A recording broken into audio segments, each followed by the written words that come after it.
আসসালামু আলাইকুম রহমতুল্লাহি ওবরকাতুহু। সম্মানিত দর্শক, বাংলাদেশের রাজনীতিতে বাটি চালানের কারামতি শুরু হয়েছে। রাজনীতিতে বাটি চালান কি এবং এটার আবার কারামতি কি, এবং রাজনীতিতে এখন কি ধরনের বাটি চালান চলছে, এটি কি নিতান্ত খোশ গল্প, বা আমার কোনো কাজ নেই আপনাদের সঙ্গে ঠাট্টা মশকরা করার জন্য রাজনীতিতে বাটি চালান একটা হেডলাইন বা শিরোনাম দিয়ে যা মুখে আসে তাই বলে গেলাম। ঘটনা কিন্তু তা নয়। আমরা যারা আবহমান বাংলায় বেড়ে উঠেছি, আমরা সবাই মোরলেস জানি বাটি চালান কাকে বলে। আগে আমরা দেখতাম যে গ্রামের কোনো কিছু হারিয়ে গেলে তারপর তুলা রাশির কোনো লোককে খুঁজে আনা হতো, তারপর সেই তুলা রাশির লোক মন্ত্রতন্ত্র পড়ে একটা বাটিতে হাত দিত এবং সেই বাটির মাধ্যমে যে জিনিসটি হারিয়ে গেছে সেটি খুঁজে আনার চেষ্টা করা হতো। তো আমি এই জীবনে অনেক বাটি চালান দেখেছি, শত শত বাটি চালান দেখেছি, কিন্তু বাটি চালানোর মাধ্যমে কোনো হারানো জিনিস খুঁজে পাওয়া গেছে আমার মনে পড়ে না। ক্ষেত্র বিশেষে অনেক সময় দু চারটি ভণ্ডামি করা হয়, যে ধরুন একটা জায়গাতে একটা জিনিস লুকিয়ে রাখা হলো, তারপর হুজুরের কেরামতি দেখানোর জন্য বাটি চালান দিয়ে সেই জায়গায় গিয়ে মালটি উদ্ধার করা হলো। এরকম ঘটনা ঘটতে পারে, কিন্তু আমি আমার যে শৈশবে মা চাষিদের জিনিসপত্র হারিয়ে গেছে, তারপর সেটা খোঁজার জন্য বাটি চালানের ব্যবস্থা করা হয়েছে। তারপরে কোনো ঘর থেকে মাল সামান চুরি হয়ে গেলে পরিবারের সবাইকে চাল পোড়া খাওয়ানো হতো।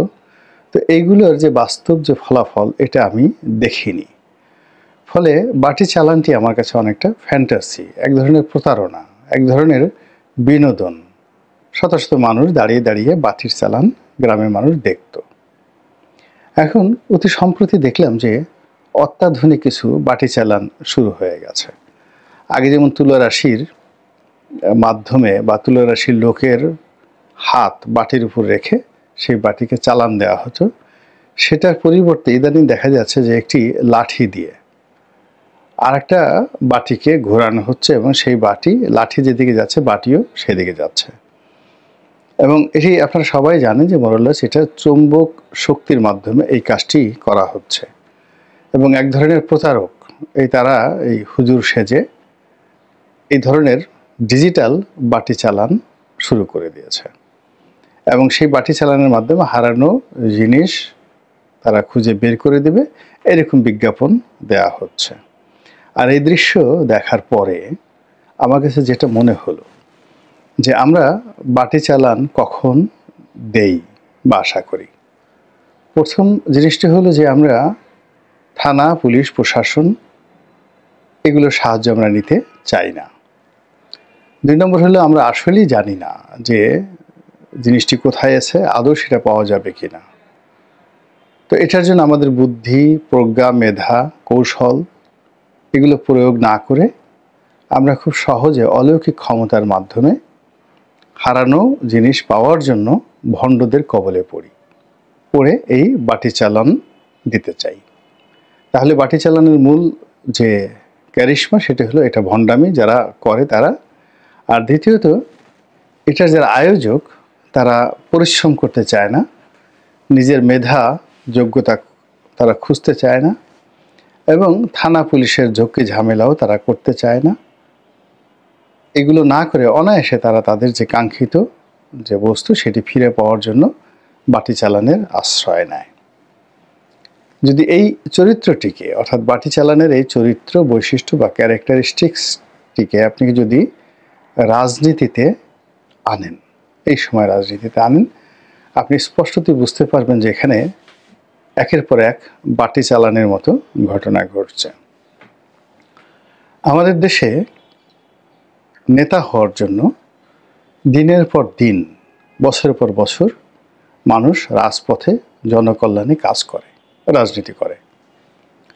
কেউ স্কুল বয়স থেকে করে, কেউ কলেজ থেকে করে, ঢাকা বিশ্ববিদ্যালয়ে আসে, অন্য বিশ্ববিদ্যালয়ে পড়ে, তারপর ছাত্র রাজনীতি, যুব রাজনীতি, জাতীয় রাজনীতি, স্থানীয় রাজনীতি সারাটা জীবন শেষ করে দেয়। এটা একটা নেশা, প্রচণ্ড একটা নেশা।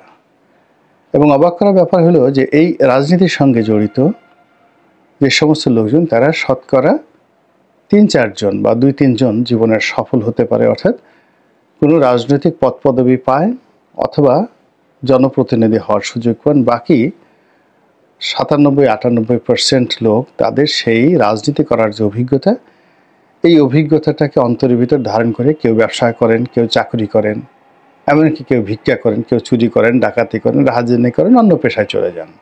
রাজনীতি আর তাদের করা হয় না।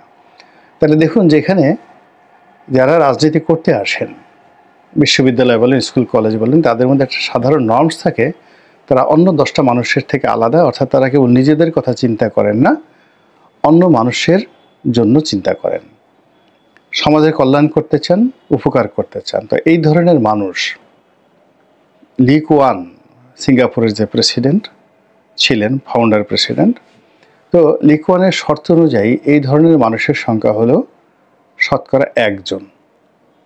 তাহলে যে স্কুলে বা কলেজে যদি 1000 ছেলে মেয়ে পড়ে, তাদের মধ্যে আপনি এরকম রাজনীতি করার আগ্রহ রয়েছে, করে চেষ্টা করছে, তাদের সংখ্যা মাত্র 10 জন। ঢাকা বিশ্ববিদ্যালয়ে যদি 20,000 ছেলে মেয়ে থাকে, তাহলে সত্যিকার অর্থে এরকম রাজনীতি স্যাক্রিফাইসিং, যাদের পলিটিক্যাল ক্যারিয়ার গঠন করার শক্তি আছে, তাদের সংখ্যা কতজন হবে? 2000, নট মোর দ্যান দ্যাট। বাকিগুলো এই 2000 লোক যাদের রাজনৈতিক যোগ্যতা আছে, তারা আবার তাদের মিছিল দল ভারী করার জন্য অরাজনৈতিক ছেলে মেয়েদেরকে ডেকে এনে দল ভারী করে, তারা আসলে পলিটিশিয়ান নয়। তো এরকম ধরুন 1% লোক যারা রাজনীতি করার আগ্রহ রয়েছে, তাদের মধ্যে আবার 2-3% লোক শেষ পর্যন্ত রাজনীতিতে টিকতে পারে, বাকির অন্য পেশায় চলে যায়। তো কাজেই রাজনীতি কোনো বাটি চালানোর বিষয় নয়, ছেলে খেলার বিষয় নয়, এটা প্রবল প্রতিযোগিতার একটা বিষয়। তৃতীয়ত হলো রাজনীতির যে গুণাবলী, এটা একটা অবিস্মরণীয় মানব চরিত্র এবং উৎকৃষ্টতর মানব চরিত্র, যে কিনা নিজের খাবার অন্যকে খাওয়ায়, নিজের টাকা অন্যকে দেয়, নিজের সময় ভোগ বিলাসকে বাদ দিয়ে সে অন্যের উপকারের জন্য সে ঘুরে বেড়ায়। গরিব একজন মানুষ হাসপাতালে যাওয়া দরকার, কেউ এগিয়ে আসছে না, একজন পলিটিশিয়ান এগিয়ে যাচ্ছে। গ্রামে একজন লোক মারা গেছে, কবর দেওয়ার লোক পাওয়া যাচ্ছে না, পলিটিশিয়ান এগিয়ে যাচ্ছে। ঢাকাতে গরিব একজন মানুষ লাশ পড়ে আছে, কোথাও যাওয়ার জায়গা নেই, গরিব আত্মীয় স্বজন হাহাকার করে কাঁদতেছে, পলিটিশিয়ান তাকে গ্রামে পাঠিয়ে দিচ্ছে। তো এইরকম যারা পলিটিশিয়ান, এরকম পলিটিশিয়ানের মধ্যে 97 জনই ফেল করে, আর 3-4 জন লোক তারা পরবর্তী জীবনে পূর্ণকালীন বা একেবারে সার্বক্ষণিক রাজনীতিবিদ হতে পারেন। এই যে 2-3% যারা লোক রাজনীতি হতে পারেন, এদের মধ্যে আবার পলিটিক্যাল অফিস, যেমন ধরেন মেম্বার হওয়া, চেয়ারম্যান হওয়া, পৌরসভার মেয়র হওয়া, এমপি, মন্ত্রী, এগুলো হওয়া আবার অনেকের ভাগ্যে হয় না। হয়তো 10% লোক এই কাজটা করতে পারে, বাকি লোকগুলো সারা জীবন শুধু রাজনীতি করে যান। আপনি দেখেন আমাদের প্রেস ক্লাবের সামনে বা সিপিবির ধরেন যে সকল নেতা, কমরেড মোমিনী সিং, মুজাহিদুল ইসলাম সেলিম, মোহাম্মদ ফরহাদ, এরকম কিংবদন্তির যারা নেতৃবৃন্দ ছিলেন, তারা মন্ত্রী এমপি হতে পারেননি, প্রেসিডেন্ট হতে পারেনি, কিন্তু রাজনীতিবিদ হিসেবে তারা অনেক অনেক বড়। কিংবা ধরেন বদরুদ্দিন ওমর সাহেব, এখন বদরুদ্দিন ওমর সাহেব মন্ত্রী হননি, এমপি হননি, আপনি কি তাকে তারেক জিয়ার চেয়ে ছোট রাজনীতিবিদ মনে করবেন? বা বদরুদ্দিন ওমরকে আপনি কি সজীবুর আজিজ জয়, শেখ হাসিনা, খালেদা জিয়ার চেয়ে বিলো স্ট্যান্ডার্ড মনে করবেন? না, অনেক অনেক উচ্চ মার্গে তারা রাজনীতিবিদ। এরা রাজনীতি করে গেছেন, কিন্তু পোর্টফোলিওর জন্য কখনো রাজনীতি করেনি। বা নির্মল সেন বা সন্তোষ গুপ্ত, এরকম অনেক বড় বড় রাজনীতিবিদ রয়ে গেছেন যে যারা পোর্টফোলিও পান না, কিন্তু রাজনীতি তারা করে গেছেন। তো যখন সমাজ স্বাভাবিক অবস্থায় থাকে, প্রতিযোগিতা হয়, তখন এই যে রাজনীতির মানে প্রথমত হলো সাধারণ মানুষের মধ্যে 1% রাজনীতিবিদ, আবার সেই 1%কে যদি আবার 100 জন বানান, সেই 100 জনের মধ্যে মাত্র 3 জন টিকে থাকে। আবার 3 জনের মধ্যে যদি ইলেকশন দেওয়া হয়, তাহলে অল্প কয়েকজন আসতে পারেন। তাহলে 18 কোটি মানুষের মধ্যে যারা 300 জন সংসদ সদস্য হন, আবার 300 জন সংসদ সদস্যের মধ্যে যারা 50 জন মন্ত্রী হন, তারা কোনো অবস্থাতেই সাধারণ মানুষ নয়, অসাধারণ মানুষ। এই অসাধারণ মানুষ বাটি চালানের উপলক্ষ হয় না। তারা ফাইটার, তারা যুদ্ধ করা মানুষ, যুদ্ধ করে করে তারা তাদের জায়গাতে আসেন। কিন্তু গত 15 বছর শেখ হাসিনার এই জমানাতে এই যে মানুষের যে পলিটিক্যাল উইল ফোর্স, রাজনীতি করার যে ক্ষমতা, এটাকে গুতিয়ে গুতিয়ে পিটিয়ে পিটিয়ে শেষ করে দেওয়া হয়েছে। এদের সবাইকে আলু ভর্তা বানিয়ে দেওয়া হয়েছে, এদের সবাইকে ধনিয়া পাতার ভর্তা বানিয়ে দেওয়া হয়েছে। এরা সবাই রাজনীতি বাদ দিয়ে এখন আল্লাহু আল্লাহু কিংবা ইয়া হাসিনু ইয়া হাসিনু, ইয়া খালিদা ইয়া খালেদা, ইয়া তারিকু ইয়া তারিকু, এর মধ্যেই তারা তাদের জীবনের প্রশান্তি এবং প্রশস্তি আবদ্ধ রেখেছে। এখন যেমন সবাই বলছে ইয়া ইউনুসু ইয়া ইউনুসু। তো এর ফলে কি হলো, রাজনীতির যারা সত্যিকার নায়ক এবং যারা নায়িকা, তারা তাদের রাজনৈতিক যে বৈশিষ্ট্য এ সমস্ত হারিয়ে ফেলেছে।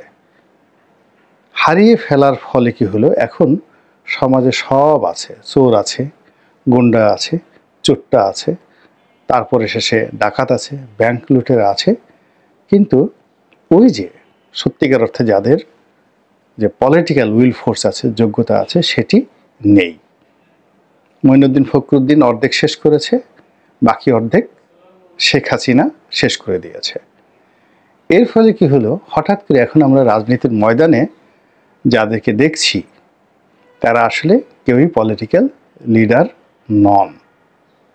কারো নামে দেখা গেল চাঁদাবাজির অভিযোগ, কেউ মানে রাজনীতিটাকে এটা একটা ব্যবসায় হিসেবে, দখলবাজি হিসেবে, আনন্দ ফুর্তির অধিক্ষেত্র হিসেবে, জীবিকা অর্জনের অবলম্বন হিসেবে, অন্যকে শান্টিং দেওয়ার অবলম্বন হিসেবে এই জিনিসগুলো এখন ব্যবহৃত হচ্ছে।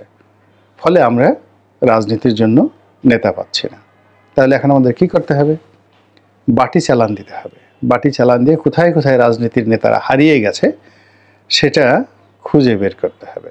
এখন আমাদের মন্ত্রী লাগবে, এমপি লাগবে, প্রেসিডেন্ট লাগবে, প্রধানমন্ত্রী লাগবে, এবং এগুলো সাধারণভাবে সমাজে যে হৃদয় আছে, প্রতিযোগিতা আছে, সেই প্রতিযোগিতার মাধ্যমে আমরা এই নেতাদেরকে পাচ্ছি না। কাজেই আমাদেরকে আমেরিকা থেকে নেতা ভাড়া করে আনতে হচ্ছে, সিঙ্গাপুর থেকে আমাদেরকে বাটি চালান দিয়ে খুঁজে আনতে হচ্ছে কে বাংলাদেশে বিনিয়োগ আনতে পারবে, কে বাংলাদেশের নিরাপত্তা উপদেষ্টা হতে পারবে। এটা বাংলাদেশে আমরা পাচ্ছি না, বিদেশ থেকে আমাদের আনতে হচ্ছে। আমাদের বিনিয়োগ করার জন্য স্থানীয় কোনো লোককে পাওয়া যাচ্ছে না।